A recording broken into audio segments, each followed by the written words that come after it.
मूढ़ामणिं रक्ताम्भोज दलाभिरामनयनं पीताम्बरालङ्कृतं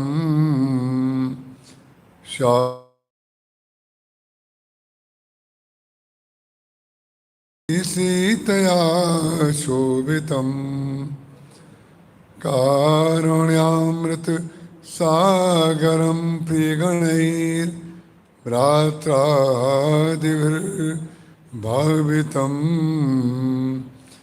वन्दे विष्णु शिवादिसेव्यमनिशं भक्तेष्टसिद्धिप्रदम् अतुलितबलधामं हेमशैलावदेहं सकलगुणनिधानं वानराणामधीशं रघुपतिप्रियभक्तं वातजातं नमामि। गिरा अरथ जल बीच सम कहियत भिन्न न भिन्न बंदौ सीता राम पद जिनहि परम प्रिय खिन्न जनक सुता जग जननी जानकी अतिशय प्रिय करुणा निधान की ताके युगोपद कमल मनाबो जासु कृपा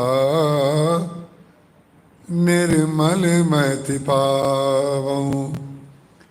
श्री गुरु चरण सरोज रज निज मन मुकुर सुधारि बरनौ रघुवर बिमल यश जोदायक फलचारि हृदय विराजत राम सिय और दास हनुमान ऐसे श्री गुरुदेव को बारंबार प्रणाम। बोलिए सियावर रामचंद्र भगवान की, उमापति महादेव की, पवन सुत हनुमान की, गुरुदेव भगवान की, गंगा मैया की जय जय सीताराम। मैं अपनी संपूर्ण श्रद्धा श्री रामचरितमानस गोस्वामी श्री तुलसीदास जी महाराज और अपने गुरुदेव के श्री चरणों में अर्पित करता हूँ। जे श्रद्धा संबल रहित नहीं संतन कर साथ, तिन कह मानस अगम अति जिनहि न प्रिय रघुनाथ। जो कर कष्ट जाई पुनि कोई, जातहि नींद जुड़ाई होई। जड़ता जाड़ विषम उर लागा, गयो न मज्जन पाव अभागा। सरजू नाम सुमंगल मूला, लोक भेद मत मंजिल खूला। नदी पुनीत सुमानस नंदिनी, कलिमल तृण तरु मूल निकंदिनी।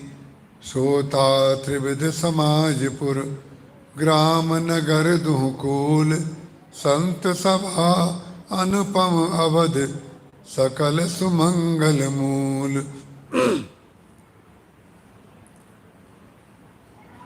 राम कथा रस के रसज्ञ पिपास महानुभाव,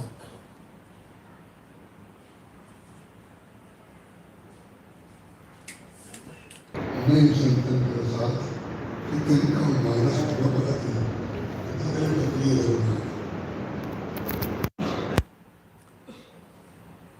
आइए अब कुछ समय के लिए एकाग्र और शांत चित्त से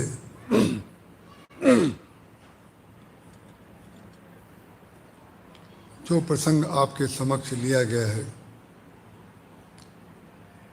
उसकी कुछ चर्चा करें। जब यहाँ पर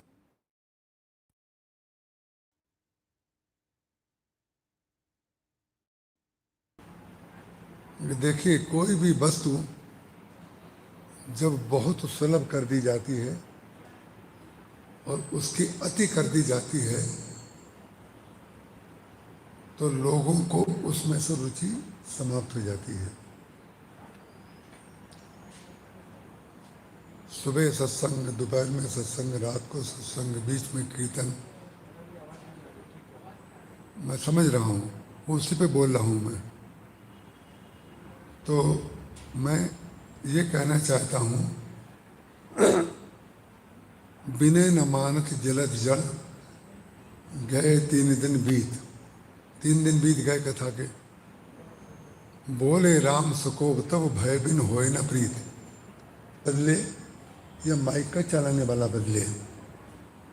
हम किसी भी वस्तु का, स्थान का सम्मान करते हैं, लेकिन सम्मान का उद्देश्य जो होता है उस व्यक्ति और संस्था का सम्मान नहीं है। उस उद्देश्य का सम्मान है जिस उद्देश्य के लिए हम आए हैं और आप लोग आए हैं।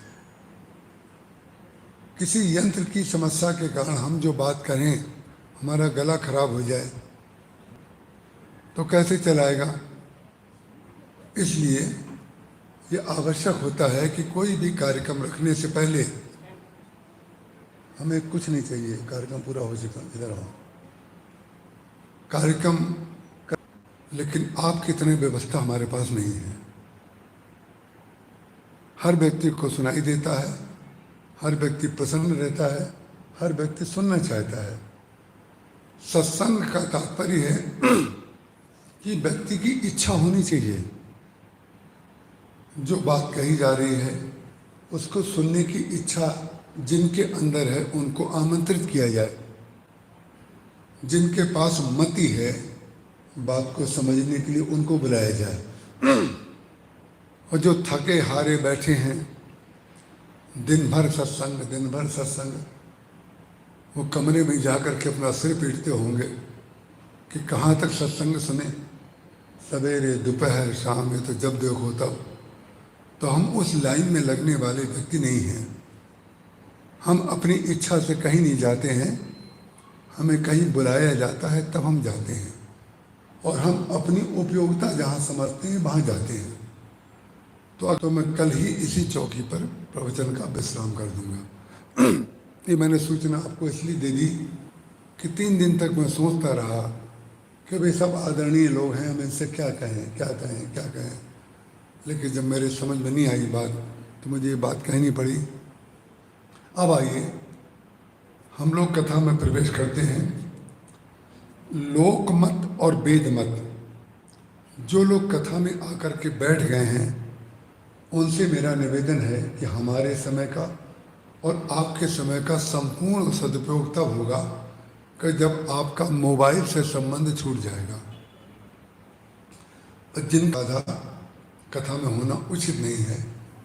तो लोकमत और वेदमत की बात जो मैं आपसे कह रहा था, सरजो नाम सुमंगल मूला, लोक वेद मत मंजिल कूला। सरजू की धारा भगवान राम की कथा है, उसका एक भाग, एक किनारा है लोकमत और उसका दूसरा किनारा है वेदमत। संसार में अधिकांश लोग किसी एक प्रकार की मान्यता को मानते हैं और दूसरी प्रकार की मान्यता को या तो नहीं मानते हैं या उसका खंडन करते हैं।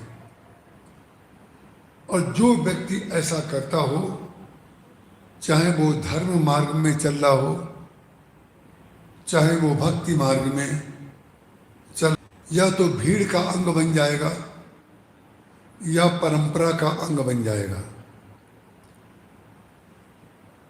जैसे कहते हैं ना कि हमारी परंपरा है, हम लोग सुबह ये करते हैं, दोपहर में ये करते हैं, रात को ये करते हैं।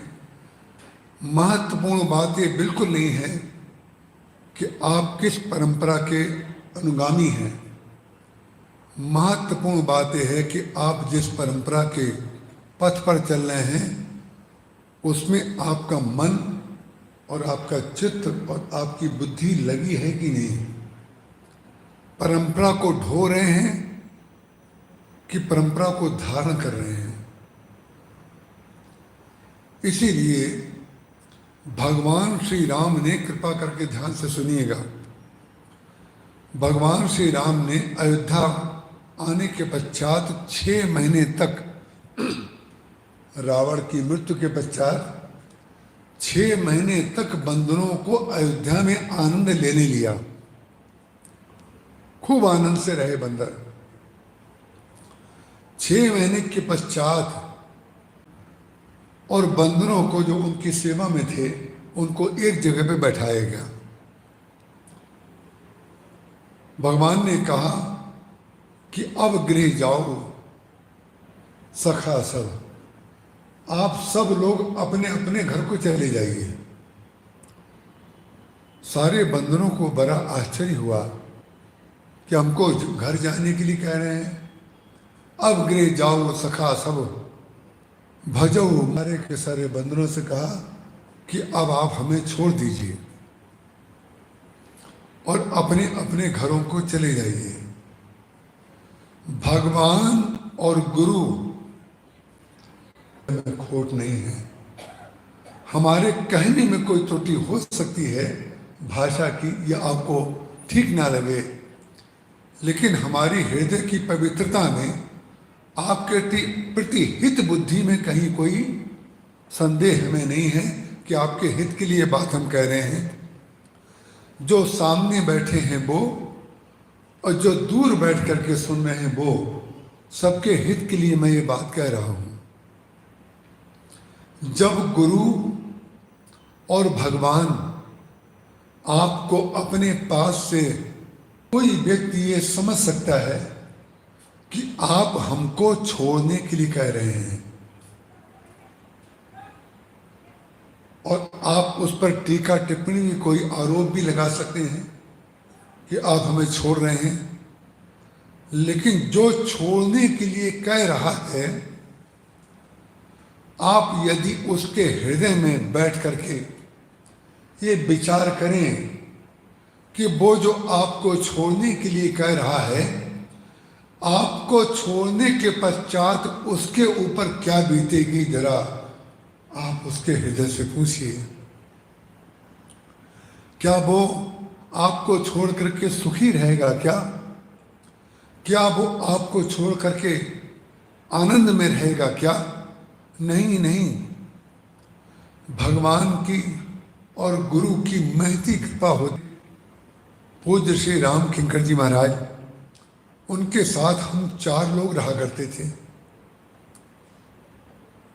4 लोगों में 3 लोगों से महाराज जी बार बार कहा करते थे कि भाई घर हो आओ, घर हो आओ, घर हो आओ, और सबको भेजते भी थे और वो लोग जाते भी थे, लौट के भी आते थे। बस इतनी ही बात मैं कहूँगा, उसके बाद फिर मैं रामायण में ले जाऊँगा आपको, ताकि आप वो समझ जाएं कि मैं क्या कह रहा हूँ। भगवान राम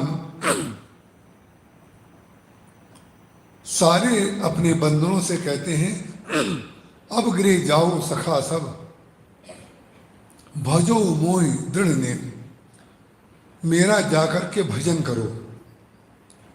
अब गृह जाओ सखा सब, भजो मोहि, हर स्थान पर भजन करो और सर्वहित सदा सर्वगत सर्वहित जानी करो अति प्रेम।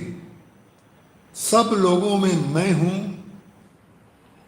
बात कितनी छोटी सी है, लेकिन बड़े बड़े साधक, बड़े बड़े शिक्षित लोग जो गुरु पर और भगवान पर समर्पित हो चुके हैं और जिनका गुरु भी अपने शिष्य का चयन कर चुका है, उनको समर्पित है, लेकिन जब गुरु अत्यंत कृपा की बात करता है अपने शिष्य से, तो कदाचित शिष्य समझ नहीं पाता है कि वो कह क्या रहे हैं। भगवान ने कहा इस तरीके से तुम भजन करो और सबसे प्रेम करो। और भगवान ने बार बार बार बार ये बात कही है अपने मुख से।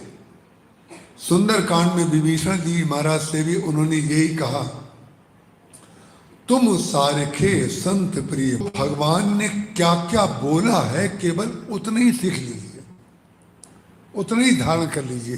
कहा भरत से नहीं कहा, लक्ष्मण से नहीं कहा, जो भगवान के लिए सर्व त्याग कर चुके हैं उनसे भगवान ने ये नहीं कहा।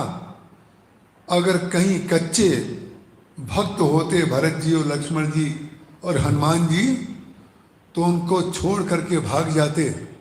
आपने ईश्वर से आप इतनी बड़ी उपाधि कर रहे हैं, हमने आपकी इतनी सेवा की, हमने आपके लिए सर्व त्याग कर दिया, हमने आपको सब कुछ दे दिया। अरे सब कुछ आपने दे दिया इसीलिए तो वो कह रहे हैं, सब कुछ आपने दे दिया है तो आपको भगवान इतना मान चुके हैं कि आपके लिए किसी व्यवहारिक शब्द को कह करके आपके प्रति प्रेम को अर्पित करने की आवश्यकता समझते ही नहीं है। लेकिन जो अभी अभी आया है उसके हृदय के घाव को तो भरना है ना। जो अपने भाई रावण से लात खा करके आया है, चरण प्रहार खा करके आया है, उसके प्रति यदि वो वाक्य नहीं बोलेंगे, वो व्यवहार नहीं करेंगे, तो परिणाम क्या होगा? उसको लगेगा कि भाई रावण में और राम में कोई बहुत बड़ा अंतर नहीं है, थोड़ा ही अंतर है। ये बातों से मारते हैं और उसने चरण प्रहार किया, इतना तो भाव उनके अंदर आ जाता। तो भगवान राम ने कितने बड़े बड़े शब्द विभीषण जी के लिए उपयोग किए अवतार के कारण। बालकांड में जो बताए गए हैं कि नारद जी के शाप के कारण भी भगवान राम एक बार अवतार लेते हैं। कश्यप अदित महातप कीना, कश्यप अदिति ने तप किया था, उनके लिए भी अवतार लेते हैं। मनु भगवान के अवतार के, लेकिन भगवान को लगा कि सारे अवतार गोस्वामी तुलसीदास जी महाराज ने गिना दिए, लेकिन विभीषण के लिए भी तो मैं अवतार लेता हूं, वो तो गोस्वामी तुलसीदास जी महाराज ने गिनाया नहीं। यही है कथा नम्रता जी, यही है कथा। उसका कारण क्या है? जो कथा पुस्तकों में लिखी है, ग्रंथों में लिखी है, और जो अर्थ छपे हुए हैं, वो भगवान ने उस समय कहते हैं। जब तक आप कथा की ये व्याख्या नहीं धारण करेंगे, कर्ण आज है नहीं, मेघनाद आज है नहीं, विभीषण आज है नहीं, तो किसको मारने के लिए कथा हो रही है? कौन सा लंका का युद्ध होना है? हमारे महाराज से काशी में किसी विश्वविद्यालय में कथा चल रही थी। किसी प्राचार्य ने महाराज जी से पूछा था कि महाराज जी आज के युग में रावण नहीं है, कुंभकर्ण नहीं है, मेघनाद नहीं है, तो कथा की क्या प्रासंगिकता है? रामचरितमानस की क्या प्रासंगिकता है? विचित्र बात है, लोग रामचरितमानस की प्रासंगिकता तो खोजते हैं, लेकिन इस पर कभी विचार नहीं करते हैं कि हमारी क्या प्रासंगिकता है। उस व्यक्ति को ये सोचना चाहिए कि क्या उसकी भी कोई प्रासंगिकता दुनिया में है क्या? ऐसे लोग ना जाने कितने आए और ना जाने कितने आकर के चले गए। रामचरितमानस की प्रासंगिकता पहले भी थी वर्तमान में भी है और भविष्य में भी है, रहेगी। तो महाराज जी ने अगर जैसे मैंने कह दिया कि पहले भी थी, वर्तमान में भी है और भविष्य में भी रहेगी, तो आप कहेंगे ये तो आपने अपना भाव कह दिया। लेकिन महाराज श्री राम किंकर जी महाराज कपोल कल्पित भाव या मन का लाया हुआ कोई भाव कभी नहीं कहते थे। वो तुलसी साहित्य में से सिद्ध कर देते थे कि रामचरितमानस की प्रासंगिकता क्यों है। बोले जिस समय रावण कुंभकर्ण मेघनाद शरीर धारण किए हुए थे, उस समय तो राम की प्रासंगिकता थी, और आज राम की जगह राम कथा की प्रासंगिकता है। राम कथा की प्रासंगिकता क्यों है? हरि कथा अनंता, कहीं सुने बहुविधि सब संता, राम अनंत अनंत गुण, अमित कथा विस्तार, सुनी आचरज न मानी है जिनके विमल विचार। तो महाराज जी ने कहा मोह दशमौल्य तद भ्रात अहंकार, पाकार इज्जत काम विश्राम हारी। गोस्वामी तुलसीदास जी महाराज ने विनय पत्रिका में कहा है, यदि हमारे जीवन में मोह है तो समझ लीजिए रावण आज है। मोह दशमौली, दशमौली माने रावण, मोह दशमौली तद भ्रात अहंकार, उसका भाई जो कुंभकर्ण है उसका भाई अहंकार है। यदि हमारे जीवन में अहंकार है तब समझ लीजिए आज कुंभकर्ण है। और पाकार जित काम विश्राम हारी, वो जो मेघनाद है, जो काम का साक्षात स्वरूप है, यदि हमारे जीवन में काम है तो समझ लीजिए आज मेघनाद है। तो महाराज जी ने कहा भाई उस समय राम थे, राम एक रूप में इसलिए आए कि उस समय एक रावण था और एक कुंभकर्ण था और एक मेघनाद था, इसलिए एक राम आए और एक रावण कुंभकर्ण मेघनाद आए। और आजकल इतने तो हम संतों के द्वारा कथा के द्वारा ही कर सकते हैं, इतने शरीर हम कहाँ धारण करेंगे। हर अनंत हरि अनंत हरि कथा अनंता, कहीं सुने बहुविधि सब संता, राम अनंत अनंत गुण, अमित कथा विस्तार, लेकिन सुनी आचरज न मानी है जिनके विमल मत मंजुल कूला। कथा की मूल चौपाई को आप लोग मत छोड़ दीजिएगा। जब वेद से पुराण भगवान हो जाते हैं तो अद्वैत से द्वैत हो जाते हैं, द्वैत को स्वीकार कर लेते हैं। और पुराण के बाद क्या होते हैं? बोले रामचरितमानस हो जाते हैं। रामचरितमानस होने के बाद क्या करते हैं? बोले छयो शास्त्र सब ग्रंथ। भाई शांति से बैठ जाओ, हमें कथा कर लेंगे, ठीक है? जो करना है वो पहले करना चाहिए, बाद में कुछ मत करो, ठीक है? छयो शास्त्र सब ग्रंथन को रस, मुनि जन धन संतन को सर्वस। बोले वेद से अद्वैत कि जब मैं सगुण हो जाता हूं तो सगुण हो जाने के बाद क्या कहा उन्होंने? भगवान ने राम ने कहा तुम सारे के संत प्रेम होरे, भजऊ देह नहीं आन नहीं हो रे। और जब मैं सगुण हो जाता हूं तो क्या उपदेश देता हूं? सगुण उपासक पर हित। बताइए कौन सा धर्म ऐसा है जो रामचरितमानस की इस पंक्ति को काट दे? भगवान कहते हैं जो परहित का कार्य करता है वो मेरी पूजा करता है। सगुण उपासक परहित, भजन मोहि दृढ़ नेम। भगवान के भजन की जो व्याख्या है वो हम भी माला लेकर के भजन करते हैं, ऐसा नहीं है एक माला गले में लटकाए हैं इसलिए कि कहीं ये खो न जाए। आगे पीछे कभी कार में छूट गई, कभी फ्लाइट में कोई छूट गई, ऐसी दुर्घटना एक बार मेरे साथ हो गई। तो हमेशा जो माला रहती है वो गुरुदेव की दी हुई माला है, लेकिन रास्ते में बातचीत करना पड़े, कुछ करना पड़े, इससे अच्छा है सुबह नहीं रखी जाए। भगवान बात की अवज्ञा हम लोग हर रोज प्रतिदिन प्रति घंटा करते हैं और पूजा करने में खूब मन लगाने की चेष्टा करते हैं। पूजा करने में अगर मन लगाना है तो सबसे बड़ी पूजा भगवान की मालूम है क्या है? सगुन उपासक पर हित भजई मोहि दृढ़ नेम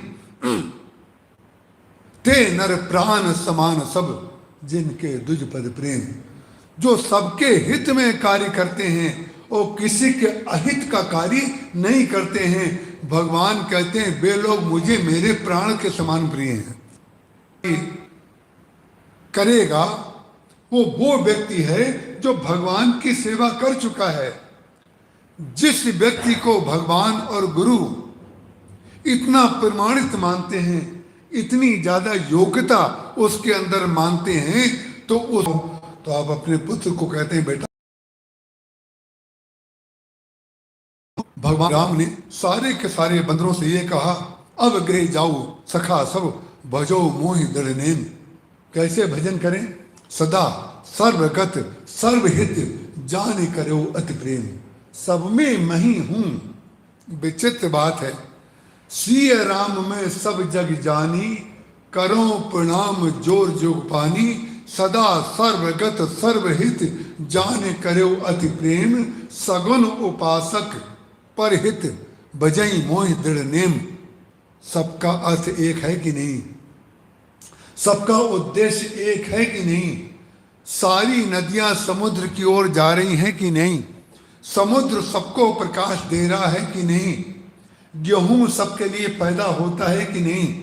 तरबूज सबको रस देता है कि नहीं? जो वस्तु सबके लिए है उसमें है भगवान। जो वस्तु किसी के लिए है और किसी के लिए नहीं है वो है संसार। ये निश्चित समझ लीजिए। जो सबके लिए एक साथ होगा वही ईश्वर की कृति है और वही ईश्वर है। इसलिए किसी भी व्यक्ति को अगर ऐसा लगता हो कि लोग हमको धार्मिक समझें, ठीक है, कुछ लोग उनको धार्मिक कह देंगे, कोई खड़ा लगा लेंगे, कोई लंबा लगा लेंगे, कोई दाढ़ी बना लेंगे, कोई गेरुआ पहन लेंगे, कोई सफेद पहन लेंगे। सब लोग अपना अपना कोई ना कोई चिन्ह बना लेंगे। लेकिन ध्यान रखिएगा, चिन्ह बनाने का उद्देश्य क्या है? चिन्ह बनाने, बच्चे को जब आप ये कहते हैं कि बेटा अगर इतने नंबर लाओगे तो हम तुमको बाइक दिला देंगे, या छोटे बच्चे से कहते हैं बेटा तुमको किटकिट ला करके किटकट ला दिलाने के लिए कहते हैं, या साइकिल दिलाने के लिए कहते हैं, या घूमने के लिए कहते हैं, तो आपका उद्देश्य पढ़ाई में मन लगाने के लिए आप लोग बच्चों को दिखते हैं। तो सारे के सारे ग्रंथों में जितने ग्रंथ हैं, जितने पुराण हैं, सबके अंत में, प्रारंभ में, बीच में फलश्रुति जरूर बताई जाती है। सकल सुमंगलदायक रघुनायक गुणगान, सादर सुनई तरई भव सिंधु बिना जल जान। सी रघुबीर विवाह जे सप्रेम गावई सुनई, तिनका सदा उछाह मंगलाय तन राम जस। ऐसे हर कांड की फलश्रुति आप देखेंगे।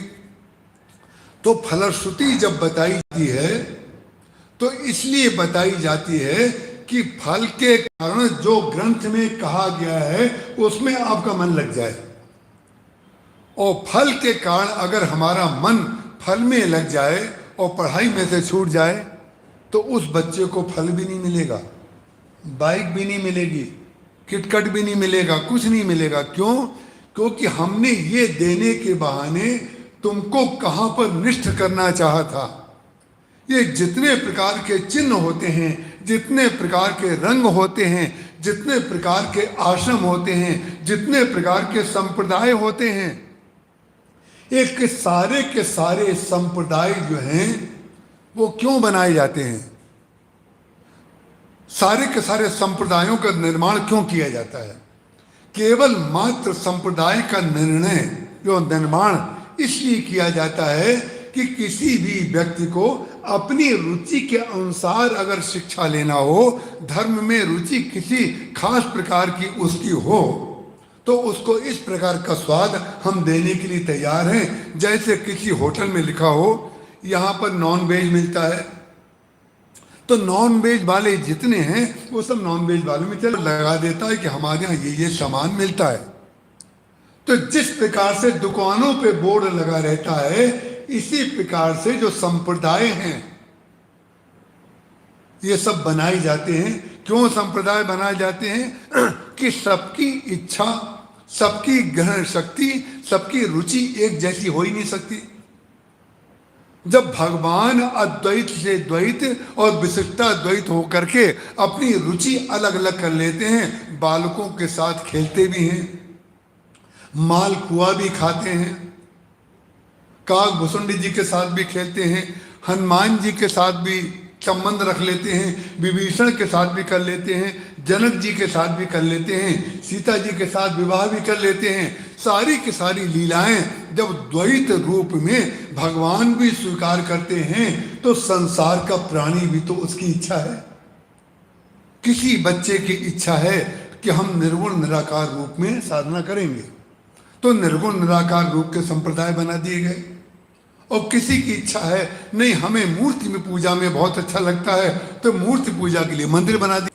ये जो अलग अलग संप्रदाय बनाए गए हैं कि गीता भवन में आकर के पांव पसार करके सो जाओ, इसलिए कमरे बनाए गए हैं कि अगर कमरे ही में रहना था तो घर में खाना मिलता था और घर में पंखा और एसी भी चलता था। जितनी सुविधा बढ़ाई जा रही है